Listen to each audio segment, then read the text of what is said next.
Sem introdução hoje que eu tô gravando 3 vídeos seguidos, não aguento mais olhar pra cara de ninguém. Vambora! Eu expliquei pra você por alto o que é filosofia na última aula. Então agora eu quero explicar pra você aonde surgiu a filosofia e por que surgiu nesse lugar e nessa forma. Bom, a filosofia clássica, a filosofia da qual nós estamos falando aqui, é sempre a filosofia ocidental. A filosofia oriental tem uma outra história completamente diferente. A gente está aqui para estudar filosofia no vestibular e o que cai é a filosofia ocidental. Vamos correr porque eu só tenho 5 minutos. A filosofia ocidental surgiu na Grécia, mas a Grécia não é o que a gente conhece hoje. O paísinho lá, a Grécia, pá, tem um presidente, etc. Não funcionava assim. A Grécia era um território descontínuo. Não necessariamente as terras estavam conectadas. Sem falar nas diversas ilhas, enfim. E todas elas estavam ali no litoral do mar Mediterrâneo. Depois você olha no mar, bota no Google assim, Grécia Antiga, e você vai ver lá a partezinha de onde estão. E não tinha um presidente só para dominar tudo isso. O que acontecia é que a Grécia era dividida em pequenas cidades-estados, chamadas polis. O que é uma cidade-estado? É uma cidade que tem independência política, jurídica, econômica. As cidades da Grécia não eram dependentes umas das outras, como num país conjunto, onde está tudo ligado a um presidente, a um corpo do governo, e que está todo unido em prol de uma coisa só. Não. Cada cidade-estado tinha a sua forma de governar, as suas leis, as suas finanças, enfim. Era cada um independente em si, um não interferia no outro, mas todos, se você perguntasse, chamariam gregos. E é dentro desse contexto, então, que surge a famigerada democracia.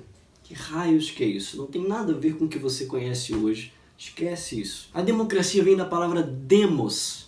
Demos são pequenos territórios de nobres que estavam dentro dessas polis. Existia a polis, uma cidade-estado, e dentro dessa polis, alguns pequenos pedaços de terra, ou grandes, né, enfim, alguns pedaços de terra divididos entre nobres.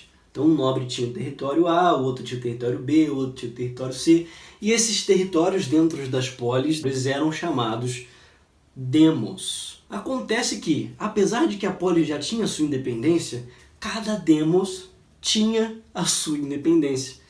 Então, normalmente era centralizado na casa de um grande nobre, e em volta dele viviam seus servos principais, depois viviam seus escravos, depois viviam sei lá quem, enfim, normalmente pessoas que têm a ver com a vida daquela demos. Começou-se a precisar, então, de ter leis, regras, bases que fundamentassem ali, ou que regessem, que governassem, que auxiliassem essas demos a viver em paz, interna e externa, ou seja, dentro delas mesmas e em conjunto com as outras demos. E daí surge então a democracia direta, ou seja, o próprio povo saía de sua casa e ia até algum lugar comum. Lá em Atenas, por exemplo, era a Ágora. Pesquisei no Google, Ágora, e você vai ver que existe uma grande praça pública onde as pessoas iam para lá conversar, discutir sobre leis, sobre regras, sobre vida moral, sobre tudo. Então é um espaço comum de debate onde vão se decidir, dali daquelas discussões vão sair as decisões jurídicas sobre qualquer problema que tenha acontecido, sobre qualquer regra que queiram criar ou tirar, enfim. Mas aí você me pergunta, então que lindo democracia. Não, a democracia nunca foi igualitária. Continua não sendo e vai continuar não sendo nunca. Os únicos que tinham direito a esse debate público eram a votação, né, nesses debates públicos eram homens livres, não estrangeiros. Ou seja, você tinha que ser homem, você tinha que ser livre, ou seja, não ser escravo, e você não podia ser estrangeiro, você tinha que ser parte ali da Grécia. Os gregos tinham um sentimento nacionalista muito forte, né, de se sentir cidadão grego.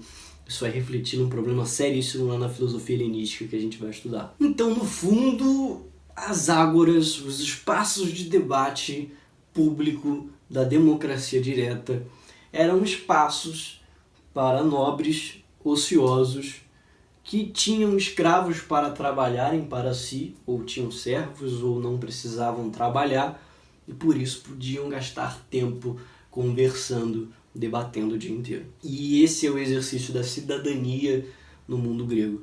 Quem não sai de casa para ir debater nesse espaço público não é cidadão.